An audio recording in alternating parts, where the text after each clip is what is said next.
Well, good morning, everyone. May the good Lord bless you. Hope you have yourself a wonderful Monday. You all, in this particular video, I have restored this broad axe.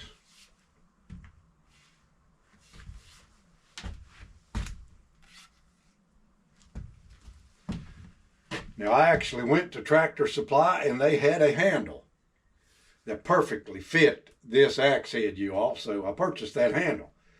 It's a whole lot simpler to do than whittling one out. Now, it's longer than the originals, but I'm just going to leave it that way because I don't think that this will ever be used to hew a cabin log, okay? But in this video, I'm going to attempt, I've never done this before, I'm going to attempt to show you how that it was done, okay? It requires 2 axes or a saw, but it was usually 2 axes is how they did this squaring of logs. So what they do is, and I'm gonna just get you guys over here closer and show you this.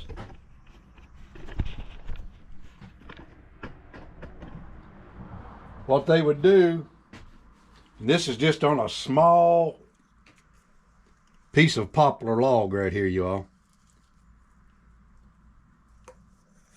They would get the biggest size, I'm pretty sure, that they chose out of this log as they could get.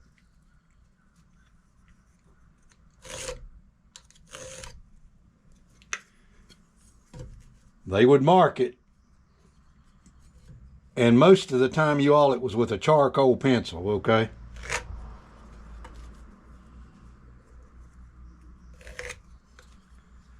All right, they would do this on both ends of the log, okay? Then they would take a charcoal straight chalk line, like I've got right here, and they would strike a line from this particular line right here down to the other end on that log. I'm just going to flip it there. They do that on both sides of the log, okay? So you'd have a line, you'd have a struck line here and a struck line. You'd have a struck line on both sides of this log. What they would do is they will take the smaller axe and they will chop into the log just like they were going to cut it in two, only they would just cut down to about where the line is. Then they would take the broad axe and they would chop these sections off. Now, I'm going to go to the forest and see if I can find us a downed tree. This piece of stuff right here is pretty dry, and it's small, and it won't give us a good example of how this is done, okay? So let's take the axes to the forest and see what we can. But before we do that, you all,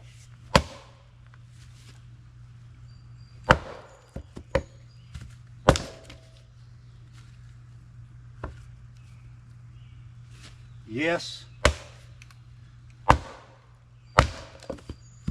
you can chop wood with this thing.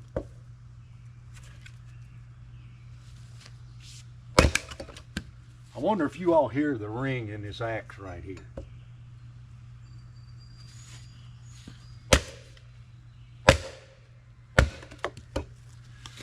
And like my friend Frank said, Mike, you better take a tourniquet with you or some way to stop the blood in case you hit yourself with this axe. This axe is 12 inches wide, you guys, and it's got a really good ring to it. I tried to stamp my son-in-law's initials into this axe. This axe is actually harder than the stamps. Metal stamps, it's actually harder than that, right up here at the head. So it's tempered very, very hard. So now let's go to the woods. Well, you all, you know, if you come to the mountains, there's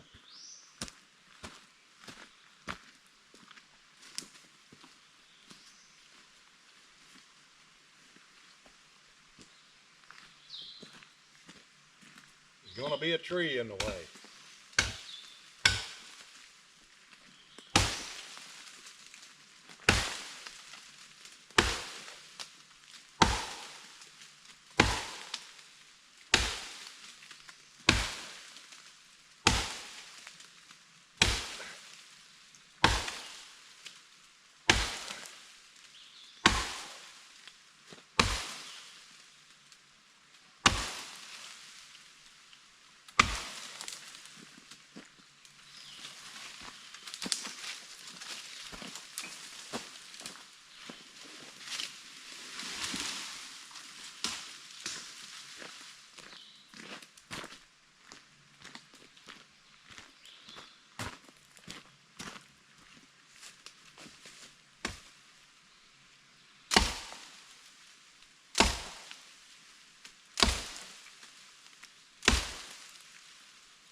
You one thing, you all, it takes a man to do that right there.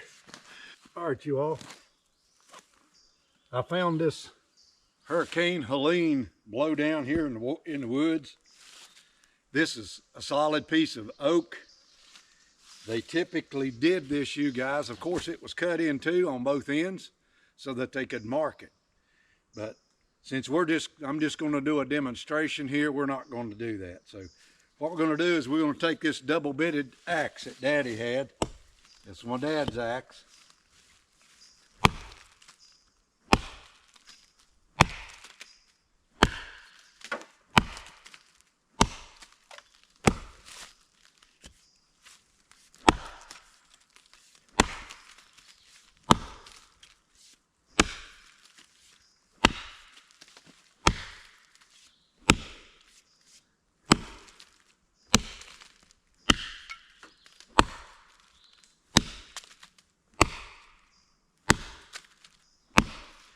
They would actually stand up on the log.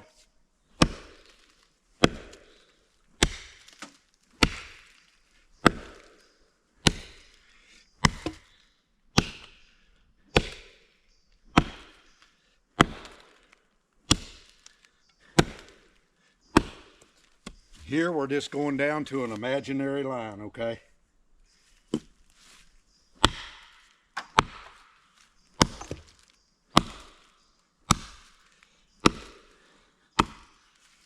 So what they would do, they would make these notches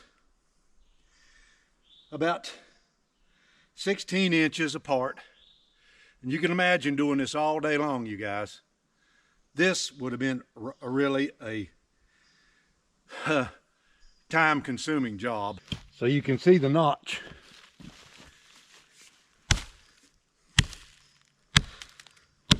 We've cut into this. Down to our imaginary line, okay? Then they would come with the broad axe. And this is the way that it worked.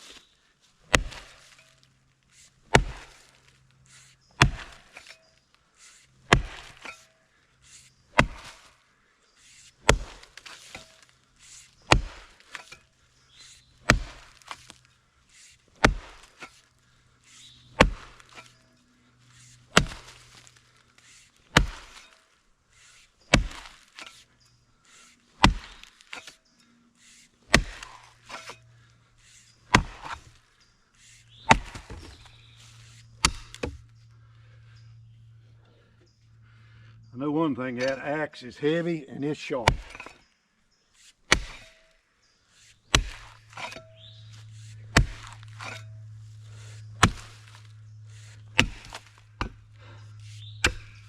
Look at there. You barely have to touch that thing.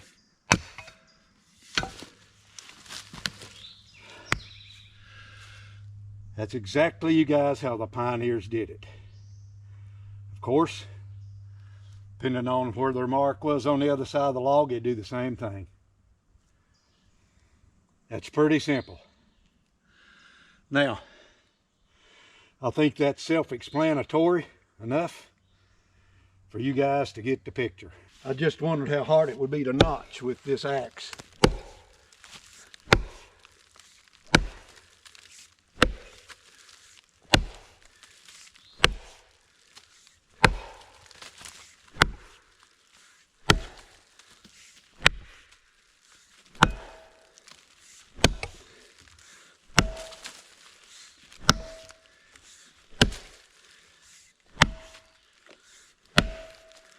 That's hard work, you guys.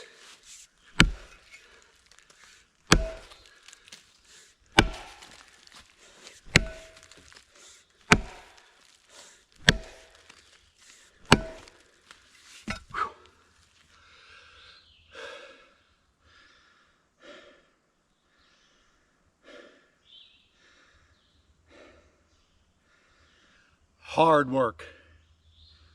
So now, let me just see if I can shear that off right there.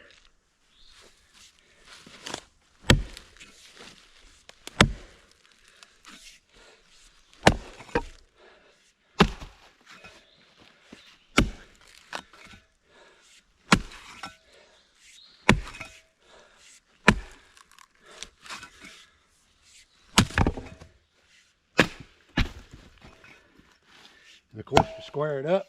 If it come along, we've done that number right there.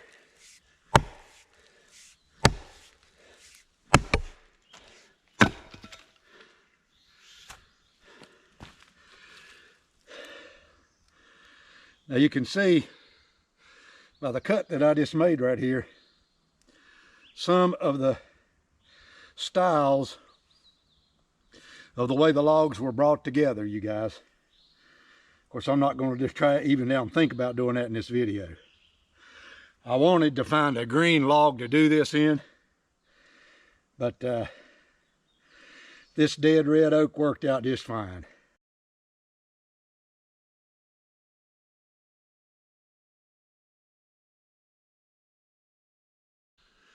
I'm out of breath, you guys, and I ain't no ifs, ands, or buts about it, and I just chopped a couple of notches right here. You can imagine the pioneers all day long with logs, some of them 100 feet long. I kid you not, you watch barnwood builders. They take down cabins and barns with hand-hewed logs in them, some of them 100 feet long, 17, 18 inches wide, thick. So that meant that they were dedicated to what they were doing, building a barn or a house. There wasn't a question about it. They were good at it. Me, I've never done this before. I have no clue. I know how to, I can tell you right now how I would speed the process up. I would take a saw and saw the notches out and just knock them out with that double-bitted axe. By the way, this axe belonged to my dad. I'm pretty sure that this is the Kelly axe that he bought in the 1950s. His hash marks are on it. He always put 3 hash marks on his tools. And when I got his axes, this is one of those axes. And it's got relief marks in it. See the things in it? See the relief in there? That's to let wood, that's to let more the axe go further into the piece of wood that you're chopping on. That's what that's about. But anyway, you all, I like to restore old tools and see how they were used by the pioneers. And I can tell you right now, the pioneer that used these things right here, I don't know what this weighs. I'm gonna say it weighs about 8 pounds maybe. Maybe even more than that with the handle on it.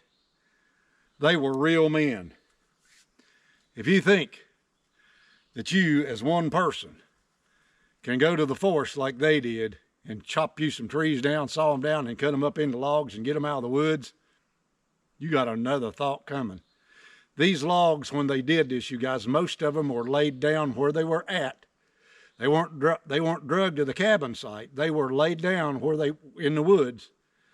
They were hewed out into the timbers that were going to be in the cabin before they ever got to the site. You can see there's lots of scrap wood left over. Plenty of firewood left over when you do this kind of stuff right here. But anyway, I thought I'd show this old axe. I'm going to say this axe, guys, is about 110, maybe 20 years old, maybe even older than that. I can't find any markings on it. Like I say, I'm pretty sure it's the Collins style. The eye is perfect. If it had been hand forged, this eye would not be perfect. But I've got it, the handle up in the right hand for a right-hander right now, okay? The handles were actually about 24 to 30 inches long, you guys. So I just left it long like this because I really didn't want to destroy that clove foot or that calf's foot handle. But it holds a good edge now, and it's got a ring to it. Whoever tempered it very hard, even up here in the body of the axe, because like I say, I tried to stamp his initials into it, and this axe head is harder than the stamps. So with that, you all, I'm gonna get on out of here. I hope you have yourself a wonderful week, and maybe I'll catch you around on the 4th of July, maybe not. May the good Lord bless you. Until next time, so long for now. Woo!